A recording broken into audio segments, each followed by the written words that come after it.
कृषिको प्रचुर सम्भावना भएको यो सुन्दर पहाडी नगरको स्रोत र साधनको सुव्यवस्थित उपयोगले समाजमा समृद्ध र जीवनका सकारात्मक परिवर्तन ल्याउने गरी नीति तथा कार्यक्रम तय गर्न नगरसभामा सफल हुने विश्वास लिएको छु।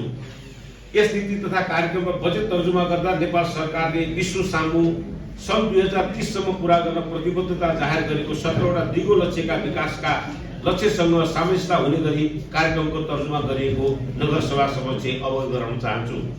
सभाध्यक्ष महोदय, अब म यस नगरपालिकाले आर्थिक वर्ष 82-83 को नीति तथा कार्यक्रम तर्जुमा गर्दा लिएका आधारहरू प्रस्तुत गर्दछु। नेपालको संविधानका प्रस्तावना, मौलिक हक, राज्यका निर्देशक सिद्धान्त तथा नीतिहरू, संघीय सरकारको आवधिक योजनाले लिएका नीति तथा कार्यक्रमहरू, संघीय सरकारले अवलम्बन गरेका आर्थिक तथा वित्तीय नीतिहरू, प्रदेश सरकारले लिएका आर्थिक तथा वित्तीय नीतिहरू, अन्तर सरकारी वित्त व्यवस्थापन 2074 ले लिएको नीति व्यवस्था, स्थानीय तहको वार्षिक योजना तथा बजेट तर्जुमा निर्देशक 2074 ले निर्दिष्ट गरेको वार्षिक योजना तथा बजेट तर्जुमाका आधारहरू, स्थानीय आर्थिक कार्यप्रणाली एवं एकल तथा साझा अधिकार सूची, स्थानीय तहको आवधिक योजनाले तय गरेका प्राथमिकताहरू, नेपालको अन्तर्राष्ट्रिय जगतमा जनाएका विभिन्न प्रतिबद्धताहरू यस नीति तथा कार्यक्रमका आधारहरू हुन्। यसैगरी नगरको आवधिक योजना तथा मध्यकालीन खर्च संरचना 2078, स्थानीय सरकार सञ्चालन ऐन 2074 तथा अन्य ऐन नियमावलीका प्रावधानहरू, स्थानीय तहका क्षेत्रगत नीति, 16 पञ्चवर्षीय योजना, नगरपालिका एकीकृत नगर विकास योजना, रणनीतिहरू, योजना तथा अध्ययन प्रतिवेदन, विकासका समसामयिक मुद्दाहरू, दिगो विकासका लक्ष्यहरू, जलवायु परिवर्तन, विपद व्यवस्थापन, खाद्य तथा पोषण सुरक्षा, लैंगिक सशक्तिकरण र समावेशी विकास, बाल मन्त्री स्थानीय शासन, बाल मन्त्री वातावरण मन्त्री स्थानीय शासन, ऊर्जा सङ्कटको व्यवस्थापन लगायतका दस्तावेजहरूलाई मध्यनजर गरिएको छ। यसका अतिरिक्त निर्वाचनको क्रममा हामीले जारी गरेका निर्वाचन घोषणापत्र तथा प्रतिबद्धताहरू, विगतका नीति कार्यक्रम तथा योजनाहरू, विविध राजनीतिक दलहरू, सङ्घ संस्था प्रतिनिधिहरू, नगरवासी सम्पूर्ण दाजुभाइ तथा दिदीबहिनीहरू एवं सञ्चार माध्यम, बौद्धिक वर्ग लगायतका निजी क्षेत्रको सुझाव तथा समय समयमा गरिएका सार्वजनिक वचनबद्धतालाई नीति निर्माणको आधारको रूप लिएको छु। अब म नगरपालिका लिएका मुख्य विषयगत, क्षेत्रगत, नीतिगत मुद्दाको रूपमा प्रस्तुत गर्न अनुमति चाहन्छु। सामाजिक तर्फ स्वास्थ्य, पहुँचकीय र गुणस्तरीय स्वास्थ्य सेवालाई सुनिश्चित गर्दै विश्व स्वास्थ्य संगठनद्वारा मान्यता प्राप्त स्वास्थ्य सहर धुरीखेलको स्वास्थ्य कार्यक्रम अझ प्रभावकारी बनाउन यस आवमा देखाएका नीतिहरू लिएको छ। विश्व स्वास्थ्य संगठनद्वारा प्राप्त स्वास्थ्य सहर धुरीखेल नगर अवार्ड 2024 लाई दिगो र निरन्तरताका लागि सङ्घ तथा प्रदेश सरकार, अन्तर्राष्ट्रिय एवं राष्ट्रिय साझेदार संस्थाहरूसँग समन्वय र सहकार्य गर्नेछ। स्वास्थ्य संस्थाको क्षमता अभिवृद्धि गर्न जिआइटी संघको सहकार्यमा संस्थाको स्वास्थ्य कर्मी तथा व्यवस्थापन समितिको क्षमता अभिवृद्धि गर्नेछ। धुलिखेल अस्पताल र रोटरी क्लबको सहकार्यमा काभ्रे भन्ज्याङमा रक्त सञ्चार केन्द्र स्थापना र सञ्चालन गर्नेछ। विश्व स्वास्थ्य संगठनद्वारा स्वास्थ्य सहर घोषणासँगै प्राप्त पुरस्कार रकमबाट धुलिखेल अस्पतालको समन्वयमा स्वास्थ्य सहर तथ्याङ्क अद्यावधि गरिनेछ। बागमती प्रदेश सरकारको नीति अनुरूप बागमती प्रदेशमा 13वटा जिल्लाका एक स्थानीय तहलाई स्वास्थ्य सहर अभियान प्राविधिक सहयोग पनि पुर्याउनेछ। निःशुल्क आधारभूत स्वास्थ्य सेवा, आम नागरिकको सुलभ र सरल पहुँचका लागि अत्यावश्यक औषध उपकरणको सहज आपूर्तिको व्यवस्था मिलाइनेछ। काभ्रे भन्ज्याङमा रहेको नगर अस्पताललाई धुलिखेल किडनी सेन्टरको रूपमा विकास गरिनेछ। मानसिक स्वास्थ्य सेवा विस्तार प्रभावकारी बनाउन काठमाडौँ विश्वविद्यालयको मानसिक अस्पतालसँग सहकार्य गर्नेछ। नेपाल सरकारले लागू गरेको स्वास्थ्य बीमा कार्यक्रम सबै वडामा प्रत्येक घर परिवारको पहुँचमा पुर्याउन वडा कार्यालयको सहयोग र समन्वयमा बीमामा आबद्ध हुन बाँकी रहेका नागरिकलाई बीमामा आबद्ध गरिनेछ। स्वास्थ्य सेवाको पहुँच र विशेषज्ञ स्वास्थ्य सेवाबाट वञ्चित रहेका नागरिकलाई विभिन्न सहयोगी संस्थाहरूको सङ्घको सहकार्यमा विशेषज्ञ घुम्ती शिविर सञ्चालन गरी स्वास्थ्य सेवामा पहुँच विस्तार गर्नेछ। युवा तथा किशोरीको लागि मानसिक स्वास्थ्य तथा लागू औषध दुर्व्यसनी विरुद्धको कार्यक्रम र महिनावारी तथा प्रजनन स्वास्थ्यमा विशेष कार्यक्रम सञ्चालन गर्नेछ। नगरपालिकाका विभिन्न गर्भवती महिलाहरूलाई धुलिखेल अस्पताल बर्डिङ सेन्टरमा बच्चा जन्माउन, मातृ पोषण तथा नवजात शिशुका लागि न्यानो कपडा उपलब्ध गराउन नीतिलाई निरन्तरता दिनेछ। स्वास्थ्य सेवा तथा स्वीकृत दरबन्दी रिक्त रहेका पदहरूमा नियमावली अनुसार पदपूर्ति गरी स्वास्थ्य सेवामा सरल र प्रभावकारी बनाइनेछ। सहयोगी र दात्री निकायको सहयोगमा मानसिक रोग तथा मनोसामाजिक परामर्श कार्यक्रमलाई निरन्तरता दिनेछ। महिला सामुदायिक स्वास्थ्य स्वयंसेवकको सेवालाई प्रभावकारी बनाउन प्रोत्साहन स्वर प्रदान गर्दै आएको यातायात खर्च रकममा निरन्तरता दिनेछ। नगरपालिकाबाट सञ्चालित स्वास्थ्य सहर धुलिखेल नगर रेडियो कार्यक्रमलाई आगामी आवमा पनि निरन्तरता दिनेछ। खोपको अवस्थाको समीक्षा गरी हरेक वर्ष पूर्ण खोप सुनिश्चित नगरपालिका घोषणा गर्नेछ। गुणस्तरीय खोप कार्यलाई व्यवस्थित बनाउन कोल्ड चेन व्यवस्थापनका लागि चाहिने सामग्री तथा स्थानको व्यवस्था गरिनेछ।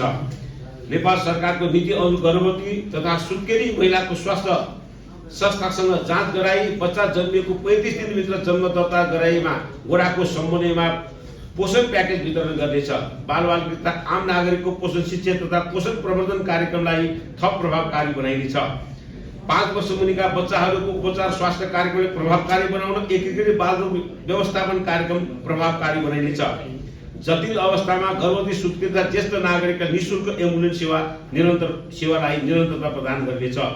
स्वस्थ आमा समूहसँग समुदाय स्तरमा स्वयंसेवकलाई सुदृढीकरण गरी प्रभावकारी बनाइनेछ। महामारी तथा विपद रोकथाम तथा व्यवस्थापन गर्न महामारीको पूर्व तयारी तथा व्यवस्थापनका लागि प्रतिकारी योजना बनाई लागू गरिनेछ।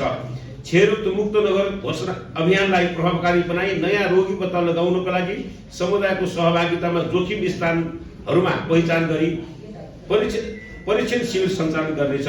स्वास्थ्य संस्थाको कार्यमा प्रभावकारी ल्याउन नियमित अवलोकन तथा सुपरभिजन मासिक प्रतिवेदन समीक्षा बैठकले निरन्तरता दिँदै प्रभावकारी बनाइनेछ।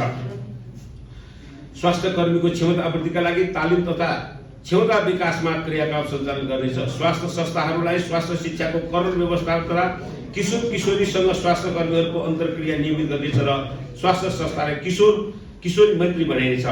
राष्ट्रिय तथा अन्तर्राष्ट्रिय स्तरमा स्वास्थ्य सम्बन्धी दिवसलाई समुदाय स्वास्थ्य कर्मी जनप्रतिनिधि तथा सहयोगी संस्थाहरूको सहयोगमा मनाइनेछ। दीर्घ रोगीहरू विशेष अवस्थामा बिरामीलाई घर सेवा पुर्याउन समेत विशेष योजना सञ्चालन गर्नेछ।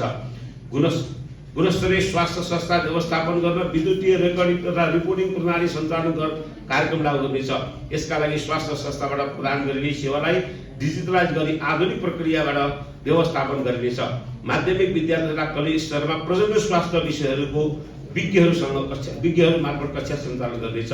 आयुर्वेद स्वास्थ्य सहर धुलिखेलको अभियान मजबुत बनाउन आरोग्य सहर निर्माणका लागि पतञ्जलि योग विश्वको सहकार्यमा योग मेडिटेसनको कार्यक्रम सञ्चालन गर्नेछ। आयुर्वेदिक औषधिको व्यवस्थापन गर्नेछ। नसर्ने रोगको प्रकोप नियन्त्रण रोग प्रकार तथा विद्यालय स्तरमा योग सेवा विस्तार गर्नेछ। आयुर्वेद सेवाको पहुँचबाट टाढा रहेका नागरिक आयुर्वेद पद्धतिको अभिमुखीकरण गरी रोगको निदान गर्नेछ र जनविश्वास बढाउनका लागि आयुर्वेद क्षेत्रबाट प्रत्येक वडामा वडा स्तरीय कार्यक्रम सञ्चालन गर्नेछ। अत्यावश्यक औषधि तथा उपकरण अभाव हुन नदिन सहज आपूर्तिको व्यवस्था मिलाइनेछ। आयुर्वेद र जडीबुटी सम्बन्धी जीवन उपयोगी स्वास्थ्य शिक्षा तालिम सञ्चालन गर्नेछ। मातृ शिशु मृत्युदर घटाउने, आमा र बच्चाको स्वास्थ्य सुधार गर्न तथा कुपोषण रोगबाट बचाउन कार्यक्रम सञ्चालन गर्नेछ। ज्येष्ठ नागरिकको स्वास्थ्य प्रबन्धन दीर्घकालीन रोगको न्यूनीकरण गर्नेछ। पञ्चकर्म सेवा अन्तर्गत सम्पूर्ण सेवाको विस्तार गर्नेछ। गुणस्तर सेवा प्रदान गर्न जनशक्तिको अभाव हुन नदिन थप जनशक्तिको व्यवस्थापन गर्नेछ। जडीबुटीको पहिचान प्रबन्धन तथा बजारीकरणमा जोड दिनेछ। आयुर्वेद औषधिको भौतिक पूर्वाधार तथा सेवामा सुदृढीकरण गर्नेछ। शिक्षा, युवा तथा खेलकुद सीमान्तकृत विपन्न बालबालिकाहरूको पहिचान गरी निःशुल्क शिक्षामा पहुँच पुर्याउनेछ। ल्याउ टिकाउ र सिकाउको नीति अनुरूप विद्यालय उमेर समूहलाई सबै बालबालिका अनिवार्य रूपमा विद्यालय भर्ना गराई आधारभूत तहका बालबालिकाहरूको विद्यालय छाड्ने दर घटेर पाठ्यक्रमले निर्धारण गरे अनुसारको सिकाइको उपलब्धि वृद्धि गरिनेछ। बाल विकास केन्द्रलाई नमुना मापदण्डको मानक अनुसार क्रमशः नमुना बाल विकास केन्द्रको रूपमा विकास गरिनेछ। एक वडा एक डिजिटल विद्यालयको विकास गरिनेछ। विभिन्न दात्री निकाय र प्रदेश सरकारको संबद्ध सहकार्यमा विज्ञान, गणित लगायतका विषयमा ल्याब र डिजिटल शैक्षिक सामग्रीको विकास गरिनेछ। डिजिटल स्कुल निर्माणका लागि जनशक्तिको सक्षमता विकासका साथसाथै डिजिटल शैक्षिक सामग्री उपयोगितामा विशेष पहल गरिनेछ। संघ प्रदेश सरकारसँग साझेदारी संस्थासँग समन्वय तथा सहकारीका साथै सामुदायिक विद्यालय डिजिटल विद्यालयको रूपमा विकास गर्ने कार्यलाई निरन्तरता दिनेछ। विज्ञान तथा प्रविधि विकासको सबलीकरण गरी विद्यार्थीलाई खोज अनुसन्धान र अन्वेषण एवं आविष्कार गर्ने सिप विकास गर्न काठमाडौँ विश्वविद्यालय लगायतका शिक्षा क्षेत्रका अनुसन्धानमूलक कार्य गर्ने साझेदारी संस्थासँग सहकार्य गरी शिक्षकको पेशागत विकास एवं विश्वविद्यालयमा विज्ञान प्रविधिलाई अध्ययनरत विद्यार्थीको अनुभव विद्यालयका विद्यार्थीसँग आदान प्रदान गर्नेछ। विज्ञान प्रविधि इन्जिनियरिङ विधामा अध्ययनरत विद्यार्थीका लागि थप सिप विकासका लागि विद्यार्थीलाई खोजमूलक कार्य रमाउने बनाउन विज्ञान प्रविधिको क्षेत्रमा काम गर्ने सङ्घ संस्था सहकारी गर्नेछ। योग्यता र क्षमताको आधारमा समग्र शैक्षिक सुधारका योगदान गर्न सक्ने योग्य शिक्षकहरूलाई विद्यालयको प्रधानाध्यापक नियुक्ति गर्ने व्यवस्था मिलाइएको छ र यसलाई निरन्तरता दिइरहनेछ। प्रयोगको आवधिक मूल्याङ्कन गरी नतिजाको आधारमा थप प्रशंसन गरिनेछ। सिकाइ उपलब्धिका मुख्य आधार शिक्षकको योजनाबद्ध सिकाइ सहजीकरण अनुरूप एक दिन एक शिक्षक एक शैक्षिक सामग्री साथ योजना शिक्षण भन्ने नीति लागू हुनेछ र शैक्षिक सत्र 2082 को मौजूदा सिकाइ उपलब्धिले कम्तीमा 3% वृद्धि गर्ने नीति दिनेछ। विद्यालयको समग्र शैक्षिक गुणस्तर सुधारका लागि नगर शिक्षा समिति र विषय विज्ञ सहितको टोलीले नियमित अनुगमन गरिने प्रणालीलाई निरन्तरता दिनेछ। शैक्षिक विकासको समग्र शैक्षिक गुणस्तर सुधारका लागि शिक्षा क्षेत्रका विज्ञ शिक्षक बुद्धिजीवी राजनीतिक क्षेत्रका प्रतिनिधि विद्यार्थी कर्मचारी सहितको वृहत शैक्षिक मेला तथा प्रदर्शनीको आयोजना गर्नेछ। परियोजना कार्य र प्रयोगात्मक मूल्याङ्कनका लागि एक विद्यालय एक सार्वजनिक संस्था संरक्षण प्रवर्धन तथा सरसफाइ र प्रचार प्रसारको नीति लिनेछ र सार्वजनिक मठ मन्दिर गुम्बा मस्जिद पार्क बगैँचा फलैचा तथा वातावरणको संरक्षणका लागि विद्यालय र सामुदायिक सहकारी गरेर विद्यार्थी र शिक्षकलाई परिचालन गर्नेछ। अन्य जिल्ला स्थानीय तहका राम्रा नमुना विद्यालयसँग धुलिखेलको विद्यालयको भगिनी सम्बन्ध कायम गरी शिक्षक विद्यार्थीको अनुभव ज्ञान सिप आदान प्रदान गर्नेछ। विद्यार्थी संख्या र भूगोल सहयोगका आधारमा विद्यालयको समायोजन र दरबन्दीको मिलानको कार्य निरन्तरता दिइनेछ। शैक्षिक गुणस्तर सुधार गर्न नगर अनुदान कोटाबाट माध्यमिक र आधारभूत विद्यालय तहको गणित विज्ञान र अङ्ग्रेजी विषयको शिक्षक र व्यवस्थापनलाई निरन्तरता दिनेछ। यसका अतिरिक्त शिक्षक बैङ्कको रूपमा गणित विज्ञान र भाषाका विषयमा स्वयं सेवक प्रशिक्षार्थी सहजकर्ताको व्यवस्थापन मिलाइनेछ। वैज्ञानिक एवं बालमित्र सिकाइ क्रियाकलाप प्रवर्धन गरी सामुदायिक विद्यालयको शैक्षिक गुणस्तर सुनिश्चित गर्न लागू भएका बहुकक्षा बहुस्तर एमजीएम शिक्षा पद्धतिको कार्यक्रमलाई निरन्तरता दिनेछ। साथीबाट साथीले सिक्ने र आफ्नै रुचि र क्षमता अनुसार व्यक्तिगत सिकाइमा हुने वातावरण मिलाइनेछ। बालबालिका विकास केन्द्रलाई सहयोग कार्यकर्ता र विद्यालय कर्मचारीले न्यूनतम पारिश्रमिक उपलब्ध गराउन आवश्यक थप बजेटको सुनिश्चितता गरिनेछ। साथै क्रमशः बाल विकास केन्द्रलाई नमुना रूपमा विकास गर्ने नीति लिइनेछ। यसै अवधिमा केही बाल विकास कक्षालाई नमुना बाल विकास कक्षाको रूपमा विकास गरिनेछ र बालबालिकाका संख्याको आधारमा बालबालिका केन्द्रमा कार्यरत सहजकर्ताको दरबन्दी मिलाइनेछ। साक्षर एवं नवसाक्षरलाई निरन्तर शिक्षा कक्षाको सञ्चालनका लागि सिकाइ केन्द्रलाई प्रभावकारी रूपमा सञ्चालन गर्नेछ र काभ्रेपलाञ्चोक जिल्लाको कारागारमा रहेको कैदीबन्दीलाई समेत सञ्चालित साक्षरता र साक्षरता कक्षा सञ्चालनलाई निरन्तरता दिनेछ। बहुप्रतिभा पहिचान तथा विद्यार्थीको चौधरी विकास एवं एक घुम्ती शिक्षकको व्यवस्था मिलाइनेछ र सङ्गीत विधाको घुम्ती शिक्षकलाई निरन्तरता दिनेछ। नगरपालिका तथा विद्यालय बीचको सम्बन्ध सुदृढ गर्न जनप्रतिनिधि विद्यार्थी शिक्षक विद्यालय व्यवस्थापन समिति पदाधिकारी तथा अभिभावकसँग गरिने अन्तर्क्रियात्मक कार्यक्रमलाई निरन्तरता दिनेछ। धुलिखेलका कलेजमा स्थानक तह अध्ययन गर्न विद्यार्थीले दिने छात्रवृत्ति निरन्तरता दिनेछ। यसको प्रभावकारी कार्यका लागि विद्यार्थी कलेज र नगरपालिका लागत साझेदारी गरिनेछ। शैक्षिक गुणस्तर सुधारका लागि स्वच्छ प्रतिष्ठित वातावरण कायम गर्न नमुना विद्यालय विकासको नीतिलाई निरन्तरता दिनेछ र यसका लागि विद्यालयको कार्य सम्पादन स्तर राम्रो भएमा विद्यालयलाई विशेष अनुदान उपलब्ध गराउने व्यवस्थालाई निरन्तरता दिनेछ। शैक्षिक क्रियाकलापमा रहेको आधुनिक प्राविधिक खादर डिजिटल ग्याप न्यूनीकरण गर्न आधारभूत तालिम लिएका शिक्षकलाई उन्नत स्तरको तह आइसिटी बेस तालिम प्रशिक्षण कार्यक्रमलाई निरन्तरता दिनेछ। विभिन्न दातृ निकाय र प्रदेश सरकारको सङ्घको समन्वयमा सहकार्यमा विषयगत ल्याब र डिजिटल शैक्षिक सामग्रीको विकास सहित कम्तीमा एक डिजिटल विद्यालयको विकास गरिनेछ। शिक्षकको पेशागत सुधारका लागि काठमाडौँ विश्वविद्यालय पाठ्यक्रम विकास केन्द्र शिक्षक तालिम केन्द्र र अन्य साझेदार सहयोगी संस्थाहरूको सहकार्य विषयगत र प्राविधिक तालिमको व्यवस्था गरी प्रेरणात्मक शैक्षिक जागरण कार्यक्रम सञ्चालन गर्नेछ। नतिजामा आधारित शिक्षक र विद्यार्थीलाई प्रोत्साहन पुरस्कार र दण्डको व्यवस्था मिलाई सकारात्मक प्रतिस्पर्धाको वातावरण सृजना गर्नेछ। स्थानीय पाठ्यक्रम मार्फत व्यवहारिक र जीवन उपयोगी शिक्षाको कार्यान्वयनमा जोड दिनेछ। स्थानीय पाठ्यक्रमलाई प्रभावकारी कार्यान्वयन गर्न स्थानीय पाठ्यक्रम परिमार्जन गरी पाठ्य पुस्तक विकास गर्नेछ। विद्यार्थी सिकाइलाई आन्तरिक मूल्याङ्कन मापदण्ड अनुसार मूल्याङ्कन गर्ने पद्धति अनिवार्य रूपमा लागू गर्दै निरन्तर विद्यार्थी मूल्याङ्कनको प्रयोगलाई सुदृढीकरण गरी नगरीय स्तरीय परीक्षालाई थप विश्वसनीय र प्रभावकारी बनाइनेछ। आधारभूत तहको कक्षा 3 सम्मको विद्यार्थीलाई व्यक्तिगत विवरण र सिकाइ अवस्था देखिने गरी अनिवार्य रूपमा पोर्टफोलियो राख्ने व्यवस्था मिलाइनेछ। सामुदायिक विद्यालयको शैक्षिक गुणस्तर वृद्धिका लागि शिक्षक र प्रभावको नेतृत्व सबलीकरण शिक्षक सिकाइ प्रक्रियालाई सुधार, पेशागत नैतिकताको प्रवर्धन र प्रविधिको उच्चतम प्रयोग गरिनेछ। कृषि, पर्यटन लगायतका विषयका क्षेत्रका लागि आवश्यक पर्ने प्राविधिक सीमित जनशक्ति तयार गरी राष्ट्रिय अन्तर्राष्ट्रिय जातीय निकाय समेतको सहयोगमा क्रमशः प्राविधिक विद्यालयको स्थापना र सञ्चालन गर्नका लागि सम्भाव्यता अध्ययन गर्नेछ। अध्ययन गर्ने विषय पेशा छनौटमा टेवा पुग्ने गरी विद्यालय मार्फत विज्ञ सहयोगको अध्ययन र वृद्ध मार्गचित्र सम्बन्धी विद्यार्थी काउन्सेलिङ कक्षा सञ्चालन गर्नेछ। विद्यार्थीहरूलाई बहुविधासँग परिचित गराउन व्यावसायिक जीवन तथा उद्यमी विकासका लागि कम्तीमा माध्यमिक तहका विद्यार्थीहरूका पढाउने कमाउने कार्यक्रम सञ्चालन गर्ने व्यवस्था मिलाउनेछ। शिक्षकको मेन्टरिङ शैक्षिक गुणस्तर सुधारका लागि निवृत्त शिक्षक प्राध्यापकहरूको विशिष्ट सिप दक्षताले अनुभव हस्तान्तरणको माध्यमद्वारा उपयोग गरिनेछ।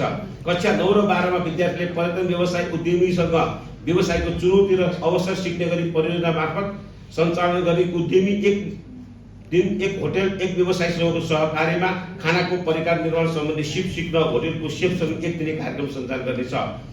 शैक्षिक सामग्री प्रदर्शनी र विद्यालयको शैक्षिक मेला आयोजनालाई निरन्तरता दिनेछ र बृहत शैक्षिक मेला आयोजना गर्नेछ।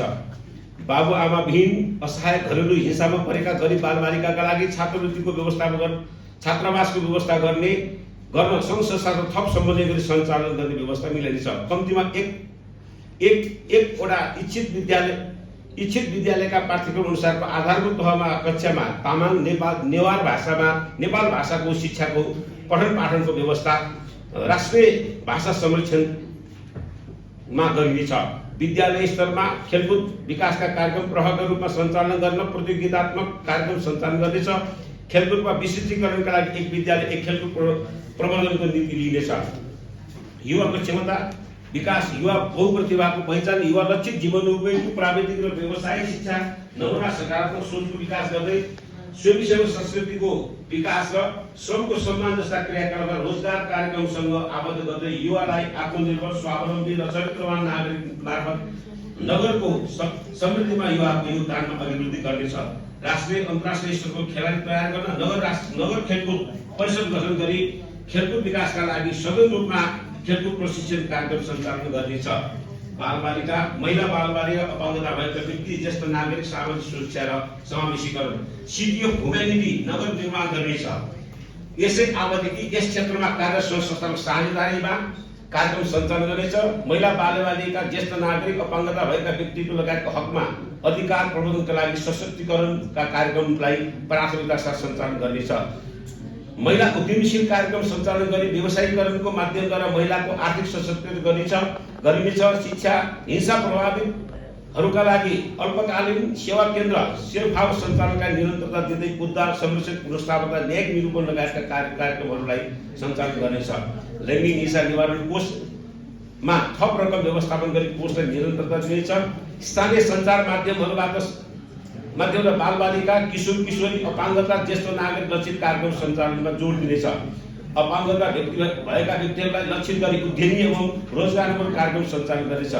अपाङ्गता भएका व्यक्तिको मर्यादा र आत्मनिर्भर जीवन निर्माणका लागि क्षमता विकास कार्यक्रम सञ्चालन गरी सामग्री वितरण तथा समुदायमा आधारित पुनर्स्थापना कार्यक्रम सञ्चालन गर्नेछ। ज्येष्ठ नागरिकका ज्ञान, सिप र अनुभवलाई अन्तर्पुस्ता सिप हस्तान्तरणको माध्यमद्वारा समृद्ध नगरको निर्माणका लागि उपयोग गर्नेछ। ज्येष्ठ नागरिकका लागि दिवा सेवा केन्द्र सञ्चालन, अल्जाइमर सम्बन्धी अभियोगको कार्यक्रम सञ्चालन गरेका साथै सहायता सामग्री वितरण गर्नेछ। महिला तथा किशोरहरूको हिंसा जोखिम न्यूनीकरण गर्न महिला तथा किशोरको लक्षित आत्मरक्षा तालिम कार्यक्रम सञ्चालन गर्नेछ। लैङ्गिक हिंसा घरेलु हिंसा लगायतका सबै प्रकारका हिंसा विभेद र शोषण अन्त गर्न कानुनी सचेतना कार्यक्रम सञ्चालन गर्नेछ। बाल यौन र दुर्व्यवहार बाल हिंसा विरुद्ध शून्य सहनशीलता नीति दिइनेछ। विद्यालयमा बालबालिकामाथि कुनै पनि दुर्व्यवहार हुन नदिन विद्यार्थीहरूको गुनासो सुन्ने अधिकारी गुनासो सुनवाई समितिलाई बाल सञ्जाल सदनको नेता कक्षाको कप्तानलाई परिचालन गर्नेछ र सामाजिक परामर्श र कानुनी सचेतनाका लागि प्रहरी र प्रहरीको परामर्श प्रदान गर्ने सङ्घ संस्थासँग सहकारी गर्नेछ। बालबालिका ज्येष्ठ नागरिक अपाङ्गता भएका व्यक्ति सम्बन्धी विभिन्न दिवसका कार्यक्रम सञ्चालन गर्नेछ। बाल मैत्री स्थानीय तह घोषणा भएको सन्दर्भमा यसको थप मापदण्ड परिपूर्ति तथा दिगोपनका लागि आवश्यक कार्यक्रम सञ्चालन गर्नेछ।